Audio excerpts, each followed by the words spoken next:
Canada में जो recent changes announce की गई हैं, बहुत बड़े लेवल पे इम्पैक्ट हुआ है स्टडी वीज़ा, लेकिन इसमें मास्टर्स वाले स्टूडेंट्स को जो है काफ़ी एडवांटेज मिला है। तो इस वीडियो में देखेंगे क्या वो एडवांटेज हैं अगर मास्टर में एडमिशन लेते हैं, रिक्वायरमेंट्स क्या है, फीस क्या हो सकती है, डॉक्यूमेंट्स कौन से लगने हैं, कौन सी चीज़ों का आपने ख्याल रखना है अगर आपने कनाडा में मास्टर का प्रोग्राम करना है। इस वीडियो को जब आप देखेंगे तो कनाडा में अगर आप मास्टर्स करना चाहते हैं तो आपके सारे क्वेश्चंस का आंसर आपको इस एक वीडियो में मिल जाएगा। तो वीडियो को एंड तक देखिएगा। उससे पहले हमारा यूट्यूब चैनल जरूर सब्सक्राइब कर लीजिए क्योंकि इस पर आपको ऐसी ही इन्फॉर्मेटिव वीडियोस देखने को मिलती हैं। तो बात करते हैं मास्टर्स इन कनाडा। सबसे पहले एडवांटेज की बात करते हैं, जो एडवांटेज मास्टर्स वालों को मिले हैं इन चेंजेस के कारण। सबसे पहला, कैपिंग के अंदर आप नहीं आते हैं। अगर आप मास्टर्स करने चाहते हैं कनाडा में तो जो लिमिटेड नंबर है जो उन्होंने वीज़ा बांटने हैं उसके अंदर आप नहीं आते हैं। आपको कोई चिंता करने की जरूरत नहीं है तो उन्होंने कितने अप्रूवल देने हैं, क्योंकि आप उस गिनती से बाहर हैं। इसका मायने क्या है? इसके मायने ये हैं कि आपके वीज़ा चांसेस बहुत ज़्यादा हैं एज़ कम्पेयर टू दो स्टूडेंट जो कैपिंग के अंडर आते हैं। दूसरा, अभी उन्होंने अनाउंस किया है कि आप कनाडा में 1 साल की मास्टर्स भी करते हैं तो भी आपको 3 साल का वर्क परमिट मिलेगा। कभी भी ऐसा नहीं हुआ है, ना कनाडा में ना किसी और कंट्री की हिस्ट्री में, कि 1 साल की स्टडी पे 3 साल का वर्क परमिट मिल सके। लेकिन ये पहली बार होने जा रहा है और कनाडा में होने जा रहा है। अगर मास्टर्स 1 साल की करते हैं 3 साल का आपको वर्क परमिट मिलेगा। इसके बाद किसी टेस्टेशन लेटर की जरूरत नहीं है, आप कभी भी फाइल लगा सकते हैं। आप उस गिनती के अंडर नहीं आते हैं तो आपको टेस्टेशन लेटर की जरूरत नहीं है। आप फाइल जो है अगर रेडी है आज भी लगा सकते हैं। इसके बाद लास्ट में जो सबसे बड़ा एडवांटेज है, कनाडा ने स्पाउस वीज़ा बंद कर दिया है, लेकिन मास्टर्स वालों के लिए नहीं किया है। अगर कनाडा में आप मास्टर करने जाते हैं तो आप स्पाउस वीज़ा कभी भी अप्लाई कर सकते हैं। मैं तो अपने एक्सपीरियंस से ये कहूँगा कि अब मास्टर्स वाले जो स्टूडेंट हैं उनका स्पाउस वीज़ा जो है वो कहीं ना कहीं पे ग्रांटेड हो गया है, जहाँ उसको वर्ड को कहेंगे हम, आपका पूरे चांसेस हैं कि आपका वीज़ा आ जाएगा, क्योंकि उन्होंने जितने भी वीज़ा देने हैं सिर्फ मास्टर्स वाले स्पाउसेस को देने हैं।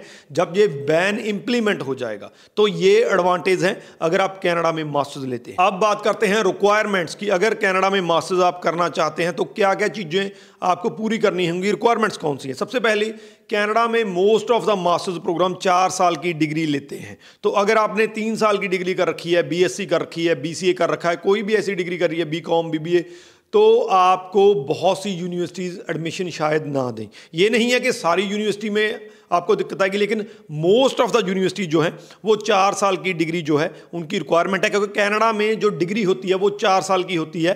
तो वहाँ के जो रूल्स बनते हैं वो डोमेस्टिक स्टूडेंट के हिसाब से बनते हैं। तो 4 साल की डिग्री चाहिए। अगर आपके पास 4 साल की डिग्री नहीं है, 3 साल की डिग्री है, लेकिन उसके साथ एक्सपीरियंस है, तो भी आपको मास्टर में एडमिशन मिल सकती है। तो अगर 4 साल की डिग्री नहीं है, उसके बजाय आपका लंबा चौड़ा 4-5 साल का एक्सपीरियंस है या उससे ज़्यादा का एक्सपीरियंस है, तो आपको ईजिली मास्टर में एडमिशन मिल सकती है। तीसरा, कई ऐसे यूनिवर्सिटीज़ हैं जो 3 साल की डिग्री भी ले लेती हैं। तो ये नहीं है कि अगर 3 साल की डिग्री है बिल्कुल एडमिशन नहीं मिल सकती है, कर सकते हैं, ट्राई कर सकते हैं, लेकिन ऑप्शन जो हैं वो लिमिटेड हो जाती हैं। अब बात करते हैं परसेंटेज की। कनाडा में अगर आपने किसी बढ़िया यूनिवर्सिटी में मास्टर्स करनी है तो आपकी जो परसेंटेज है वो 60% से ज़्यादा होनी चाहिए। मोस्ट ऑफ द यूनिवर्सिटीज़ की रिक्वायरमेंट 60% प्लस है। काफ़ी यूनिवर्सिटीज़ की रिक्वायरमेंट 70 प्लस भी है। इट ऑल डिपेंड्स अपॉन कि आपका CGPA क्या है, तो वो उस हिसाब से कैलकुलेट मैंने मोटा मोटा आपको बताया। 60% से कम ऊपर होनी चाहिए। अगर बहुत ही बढ़िया यूनिवर्सिटी में जाना चाहते हैं, बहुत बढ़िया कोर्स करना चाहते हैं, तो 70 प्लस भी रिक्वायरमेंट हो सकती है। अब बात करते हैं कि बैकलॉग्स, जो आपके डिग्री में खास करके कोई बैकलॉग नहीं होने चाहिए। कम से कम बैकलॉग हो तो आपको बढ़िया यूनिवर्सिटी में मास्टर्स मिल सकती है। एक्सटेंडेड डिग्री बिल्कुल नहीं चलेगी। मास्टर्स वाले में अगर आपकी डिग्री एक्सटेंड हुई है 1 साल 2 साल, तो आपके चांसेस कम हैं कि आपको जो है मास्टर्स मिल सकती है। अगर आयल्स की बात करें तो आयल्स में 6.5 not less than 6 most of the programme या यूनिवर्सिटी जो है वो अलाउ करती हैं। लेकिन काफ़ी प्रोग्राम ऐसे होते हैं, जैसे एजुकेशन के प्रोग्राम हो गए, हेल्थ के रिलेटेड प्रोग्राम हो गए, कई इंजीनियरिंग के प्रोग्राम ऐसे हैं जहाँ पे 7 ओवरऑल रिक्वायरमेंट है। इवन के जो एजुकेशन के प्रोग्राम हैं वहाँ पे तो 7 ओवरऑल 6.5 ईच रिक्वायरमेंट भी है। अगर एमएड की बात करें तो इट ऑल डिपेंड्स अपॉन कि किस यूनिवर्सिटी जिस कोर्स में एडमिशन लेना चाहते हैं उसके हिसाब से रिक्वायरमेंट जो है वो वेरी करती रहती है। अब बात करते हैं डॉक्यूमेंट्स की। सबसे पहले तो जो हमारे आम डॉक्यूमेंट्स लगते हैं दूसरे अगर किसी प्रोग्राम में लेना है, डिप्लोमा प्रोग्राम में, एकेडमिक हो गए, आयल्स हो गया या पीटी हो गया, जो भी आपका है।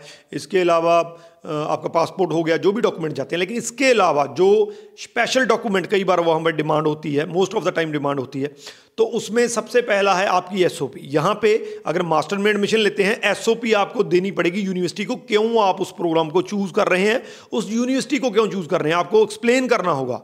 तो दूसरा एलओआर है, जिसको लेटर ऑफ रिकमेंडेशन कहते हैं। अगर आप जॉब कर रहे थे तो आप एम्प्लॉयर की तरफ से लेटर ऑफ रिकमेंडेशन दे सकते हैं। अगर आपकी स्टडी पूरी हुई है तो आपका जो इंस्टीट्यूशन है जिसमें लास्ट में आपने स्टडी की है, बैचलर की है, तो वहाँ से एलओआर दे सकते हैं। एलओआर का मतलब है लेटर ऑफ रिकमेंडेशन, कि ये स्टूडेंट सही है, हम इसको जो है रेफरेंस बेस आप लेटर लगा लीजिए, तो ऐसा लेटर आपको बना के देना पड़ता है। उसके बाद अगर बात करें तो ट्रांसक्रिप्ट्स, क्योंकि कई यूनिवर्सिटी जो हैं वो आपकी ट्रांसक्रिप्ट्स मांगती हैं। ट्रांसक्रिप्ट्स आपको पहले आपकी यूनिवर्सिटी में अप्लाई करना पड़ता है, वहाँ से अगर आपकी जिस यूनिवर्सिटी में भी आपने बैचलर की है तो वो यूनिवर्सिटी सील्ड एनवेलप में सीधा, जिस यूनिवर्सिटी में कनाडा में आपने एडमिशन लेना है तो उसको सीधा सेंड करते हैं। तो ट्रांसक्रिप्ट जो है बहुत सारी यूनिवर्सिटीज़ की रिक्वायरमेंट होती है। इसके अलावा वेस है, जिसमें आपके जो क्रेडेंशियल्स की जो आपके सर्टिफिकेट होता है उसकी वैल्यूएशन होती है। तो कई यूनिवर्सिटीज़ वेस्ट भी मांगती हैं। जीमैट है, कईयों की रिक्वायरमेंट जीमैट की होती है। और इसके अलावा लास्ट में कई यूनिवर्सिटीज़, अगर आप स्पेशल कोई रिसर्च के प्रोग्राम में जाना चाहते हैं तो वो प्रोजेक्ट की डिमांड भी करते हैं कि आपने क्या कि पहले कोई रिसर्च या प्रोजेक्ट किया है।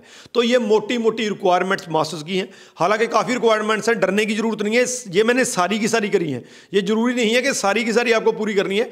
इट ऑल डिपेंड्स अपॉन, जैसा मैंने पहले कहा था कि यूनिवर्सिटी और प्रोग्राम, खास करके कोर्स में पता चलेगा कि आपको कौन कौन से डॉक्यूमेंट इनमें चाहिए होंगे। और अब बात करते हैं मोस्ट इंपॉर्टेंट चीज़ की, जिसमें है एक्सपेंसेस, फीस कितनी हो सकती है।